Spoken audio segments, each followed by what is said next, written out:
இன்னைக்கு ஒரு ஆரி work blouse தான் நம்ம வந்து பார்க்க போறோம். இது வந்து பார்த்தீங்கன்னா, சாரீலயே அப்படியே ப்ளவுஸ்ல டிசைன் வந்து தான். ஆனா என்னால வந்து நம்பவே முடியல. சாரீலயே இவ்ளோ அழகா வந்து டிசைன் வந்திருக்கா அப்படின்னு. இந்த ப்ளவுஸ் வந்து குடுத்தவங்களுது வந்து அவங்களும் டெய்லர் தான். ஆனா நாங்க டெய்லர் அப்படின்னு வந்தாலே எனக்கு ரொம்பவே பயமா இருக்கும். எப்படி சொல்றது?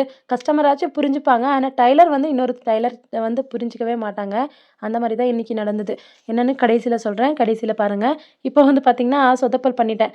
இந்த ஹூக் வைக்கிற இடத்துல வந்து பேக் சைடோட ஜாயிண்ட் வந்து குடுத்துட்டேன். அதுக்கப்புறமா அத பிரிச்சுட்டு, என்னடா வரவே இல்ல டிசைன் அப்படின்னு பார்த்தா, அதுக்கப்புறமா அத பிரிச்சுட்டு மறுபடியும் நீட்டா வந்து ஸ்டிச் பண்ணியாச்சு. இந்த கஸ்டமர் வந்து பார்த்தீங்கன்னா, ரூ. 400 சொல்லியிருந்தோம். அவங்களே லைனிங் குடுத்தாங்க. அவங்களே லைனிங் குடுத்தாங்க அப்படின்னா, ஸ்டிச்சிங் சார்ஜ் வந்து 350. ஆனா நாங்க வந்து ஒரு டெய்லரா வந்தாங்க அப்படின்னா, ரூ. 400 சொல்லிட்டோம். அதுக்கப்புறமா கடைசியில பார்க்கும்போது 350 தான் குடுத்துட்டு போனாங்க. நாங்க 350 சொல்லியிருந்தோம். அவங்க ரூ. 300 குடுத்துருப்பாங்க. அதனால தான் சொல்றது, எந்த கஸ்டமர் வந்தாலும் ஃபர்ஸ்ட்டே பிளான் பண்ணி அவங்களுக்கு சொல்லணும். பிளான் பண்ணாம சொன்னோம் அப்படின்னா, நம்மள முடிச்சு விட்டுடுவாங்க. அது டெய்லரா இருந்தாலும் சரி, கஸ்டமரா இருந்தாலும் சரி. அது வந்து பார்த்தீங்கன்னா, மீஷோல தான் ஆர்டர் பண்ணியிருந்தேன். ரூ. 220.